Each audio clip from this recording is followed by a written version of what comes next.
जय हिंद छात्रों, आज हम पढ़ेंगे मानव दांत के बारे में। देखिए, दांतों का अध्ययन क्या कहलाता है? ओडोंटोलॉजी। दांतों का अध्ययन क्या कहलाता है? ओडोंटोलॉजी कहलाता है। और हमारे जो कंफ्यूजन रहती है कि दांत किसका बना होता? हड्डियों का। हम आपको बता दें कि दांत हड्डियों का नहीं बना होता है, ये कठोर ऊतकों से मिलकर बना होता है। और इसकी जानकारी और डिटेल में देखिए, दांतों का निर्माण कठोर ऊतकों से होता है। इनका बाहरी भाग एनामल, जो इनका बाहरी भाग है, इसमें दो भाग होते हैं दांत के। जो इसका एक आंतरिक भाग होता वो बना होता डेंटाइन से, और जो बाहरी भाग होता वो बना होता एनामल से। किससे बना होता? एनामल से। और जो आंतरिक भाग है ये किसका बना होता? डेंटाइन का। तो हमने यहाँ पे क्या लिखा है? इनका बाहरी भाग एनामल का बता है, जो कि सबसे कठोर होता है। ये आंतरिक भाग, इसका आंतरिक भाग डेंटाइन का बना होता है। वयस्क मनुष्य में दांतों की संख्या कितनी होती? 32। अब आइए देखिए दांतों के प्रकार। दांतों के प्रकार कितने होते हैं? 4। कौन कौन से? कृंतक, रत्नक, प्रचर्वणक या अग्रचर्वणक और चर्वणक। इंग्लिश में क्या बोलते हैं इसको? हम कृंतक को बोलते हैं इंसीजर, रत्नक को कैनाइन, अग्रचर्वणक को प्रीमोलर और चर्वणक को मोलर।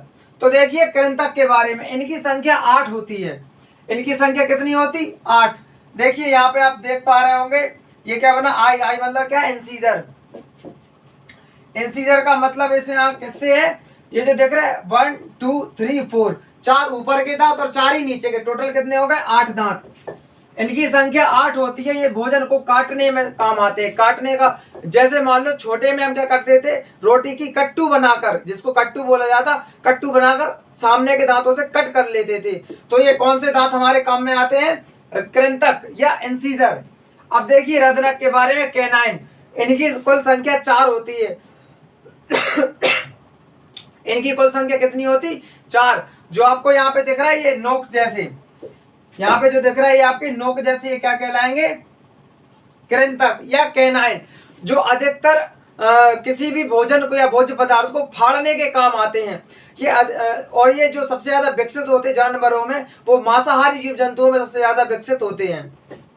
जैसे आपने कुत्ता या शेर वगैरह की फोटो देखी होगी या कुत्ता को देखा होगा, उसके जो बगल में जो नुकीले दांत होते हैं वो कौन से होते हैं? कैनाइन या रत्नक, जो कि भोजन को फाड़ने के काम आते हैं। और ये देखिए अग्रचर्वणक, प्री मोलर। इनकी कुल संख्या 8 होती है। देखिए प्री मोलर कौन कौन से? ग्रीन कलर के हैं। प्री मोलर और मोलर में थोड़ा सा कंफ्यूजन रहता है, इसलिए हमने इसको ग्रीन कलर में बनाया है प्री मोलर को। प्री मोलर की संख्या कितनी होती है? यहाँ पे 8 होती है। 4 ऊपर और 4 नीचे। ये किसके काम आते हैं? भोजन को चबाने के काम में आते हैं। और ये दांत बच्चों में नहीं पाए जाते हैं या होते नहीं है। अब देखिए चर्वणक, इनकी कुल संख्या 12 होती है। देखिए चर्वणक 1 2 3 4 5 6, 6 ऊपर और 6 ही नीचे, तो टोटल कितने हो गए? 12। अब इनको हम काउंट कर लेते हैं, टोटल 32 हो रहा है या नहीं हो रहा है। तो देखिए 8 4 12, 12 8 20, 20 और 12 32, पूरे 32 दांत हो गए। और जो चर्वणक है ये भोजन चबाने के काम, जो आपका अग्रचर्वणक काम करते वही काम का करते हैं, आपका चर्वणक काम करते हैं। और ये थर्ड मोलर, देखिए जो ये मोलर होते हैं, ये 3 प्रकार के होते हैं। ये फर्स्ट, सेकंड, थर्ड। और ये थर्ड वाला जो है ये बच्चों में नहीं पाया जाता। ये थर्ड वाला बच्चों में नहीं पाया जाता। तो आइए अब इसका थोड़ा हम चित्र के माध्यम से और समझ लेते हैं। देखिए ये तो हमने आपको समझाने के लिए बनाया, लेकिन आपको परीक्षा में जब आप लिखोगे तो आपको ये वाले चित्र बनाने हैं। ये देखिए कृंतक, इससे काटा जाता है भोजन। ये रत्नक, इससे किसी भोजन को हम फाड़ने का काम करते हैं। ये अग्रचर्वणक, इससे भोजन को पीसा जाता है या चबाया जाता है, इससे ही भोजन को हम चबाने का काम करते हैं। अब देखिए दंतसूत्र, देखिए किस प्रकार से लिखे जाता है। अब वयस्क में किस प्रकार से दंतसूत्र होता है और बच्चों में किस प्रकार से, शिशुओं में दंतसूत्र निकाला जाता है। आइए देखिए, सबसे पहले हमें कुछ नहीं करना है। सबसे पहले हमें इसी क्रम में एक सूत्र में रखना है। देखिए कृंतक को क्या बोलते? आई, रत्नक को सी, और अग्रचर्वणक को प्रीमोलर मतलब पी, और मोलर को एम। इसी को से हमें नीचे रखना है। अब जो हमने ये आपको चित्र बनाया है, इसी को हम आधा आधा बांट लेंगे। आई कितना हो गया इसमें? देखिए 4 थे, क्या कितने बचेंगे? 2।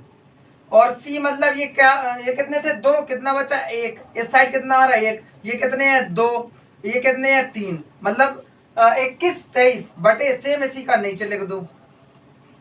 ये किसका हो गया, आपका वयस्क का हो गया। अब आइए देखिए शिशुओं में, सेम सूत्र किसके लिए, शिशुओं के लिए।